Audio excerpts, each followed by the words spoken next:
Hello. It was the best of times, it was the lowest of times for my reading list for December. It was a strange month for the books. Where the hell are they?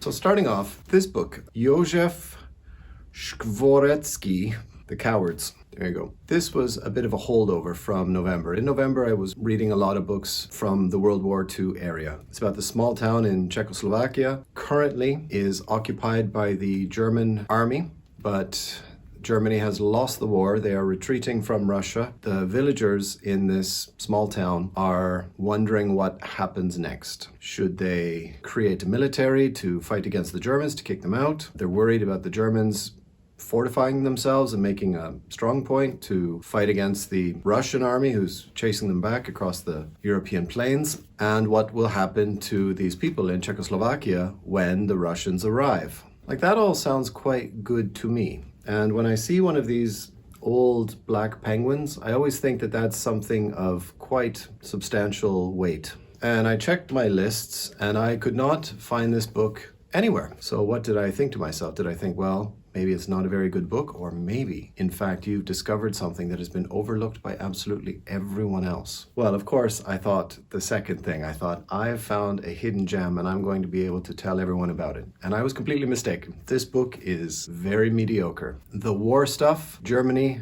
Russia, the Czechoslovakians worried, wondering what comes next. Should they arm themselves? Should they hide? Should they surrender to the Germans or the Russians? What should they do? That is wonderful. The trouble is that the main character, I'm sorry, I said this recently reviewing another book, the main character is just another Holden Caulfield from The Catcher in the Rye, obsessed with this girl, Irene. Irene, who has a boyfriend who he knows is not good for her, that he's really the one made for Irene, and that she is just wasting her time with this other guy, constantly moping around about Irene. Oh, can you believe it, that she sleeps with her boyfriend, but not with me? How can she do that? How could she treat him so unfairly? The trouble is, it doesn't really hold together very well, because it starts off with this young man, I think he's 16 or 17, he's playing the saxophone in a jazz band, and he's quite good at it.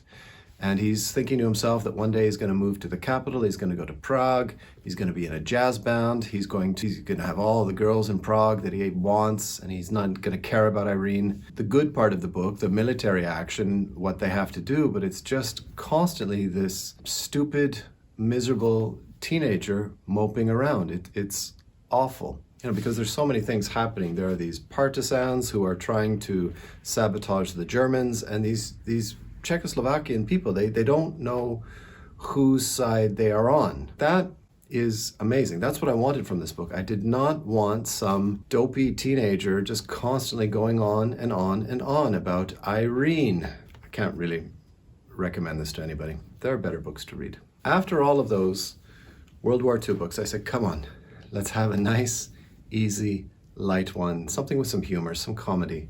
The Bottle Factory Outing by Beryl Bainbridge. This book is on just about all of the lists that I have of the greatest book of all time. I suppose because it's a humorous comedy book from the 1970s that people really have a fond memory of. This book is a very silly, running around farce. The thing I kept thinking about when I was reading this novel was Benny Hill. I used to watch Benny Hill when I was a child. I would stay up late and I would watch it with my grandmother because she really loved Benny Hill. I think for the same reason that I liked it, that it was quite rude and silly. Imagine if Benny Hill, from the point of view of a woman, where constantly there's this chubby-faced man running around all the time, always trying to look up your dress or get his hands on your knockers, and you don't really like it, but you have a feeling that it's all in good fun. There was a sexual revolution, so maybe that kind of behavior is not so bad anymore. So you go along with it, even though you are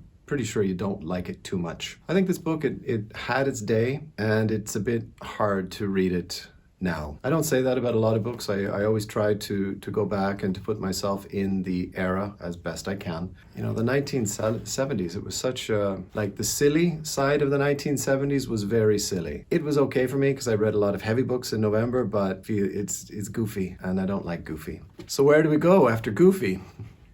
Well, then it is time to read my Shakespearean tragedy for 2021, Coriolanus, and I loved it. One of the greatest Shakespearean plays I've ever read. This surely must be my new favorite Shakespeare. And it was. Acts 1 to 4 it was my favorite play, and then we got Act 5, and I did not find Act 5, the climax of the play, to be very satisfying at all. I don't think you read Shakespeare for the plot. I think you read Shakespeare for the moral dilemmas. If you like the comedy, maybe the humor. And of course you read Shakespeare for this beautiful experience of a lost style of English. That is the great joy of reading Shakespeare, is to enjoy this beautiful language. Shame about Act 5 though. And now for a very serious misstep in my pursuit of literature. Okay, I want to pick up a light, easy book that I can read while I'm on the public transportation, and it's going to be something fun and easy. And so I went to my shelves, and everything, it just looks so serious. It all looks so, like, okay, you've really got to, put your heart into this book. And I found this book. It's short. It looks like something fun in the same way that the Bottle Factory outing book looked like something fun. And it's also Canadian, which is something I always try to put on the list. Mordecai Richler. Last week I made my list of the worst books of 2021. If I had read this book 1 month earlier, this book would be on the worst books that I read in 2021. So stupid.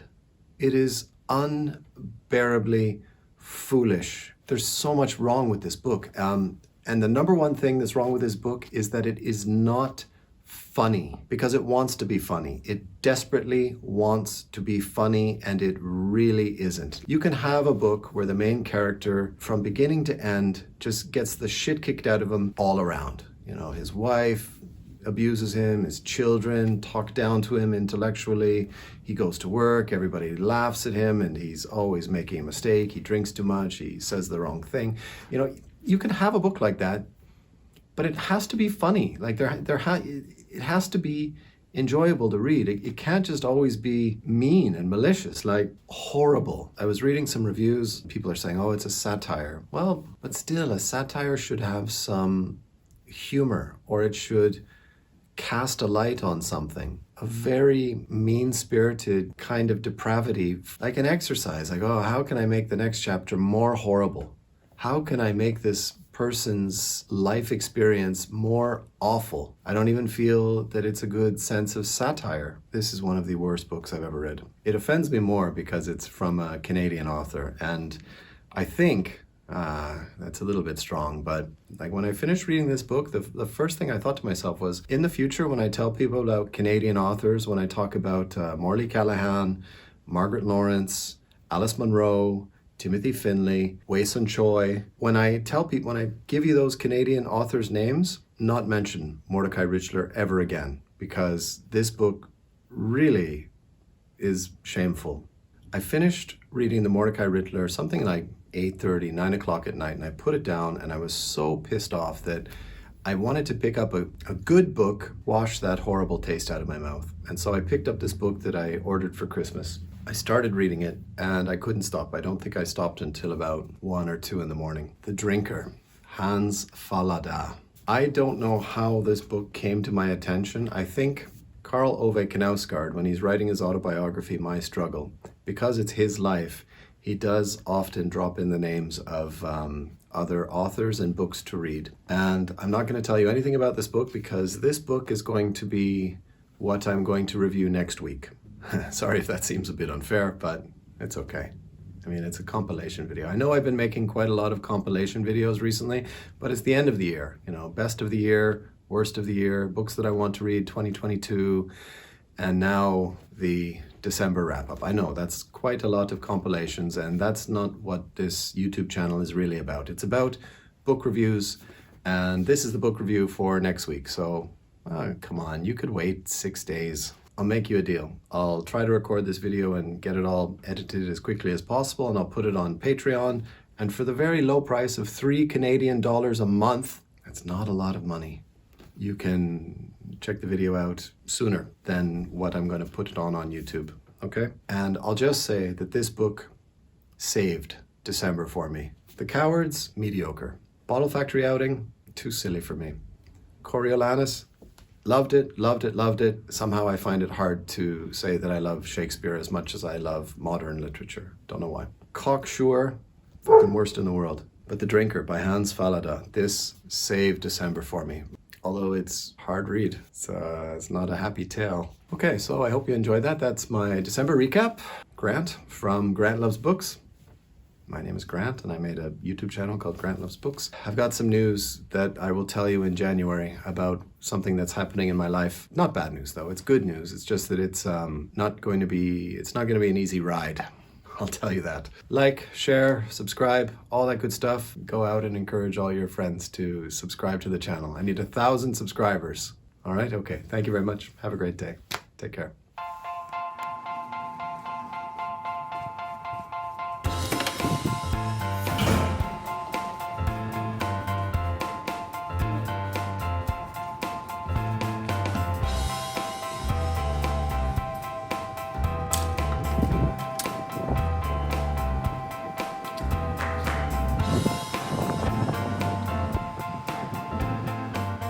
Getting sunny. Last night we had a pile of snow come down.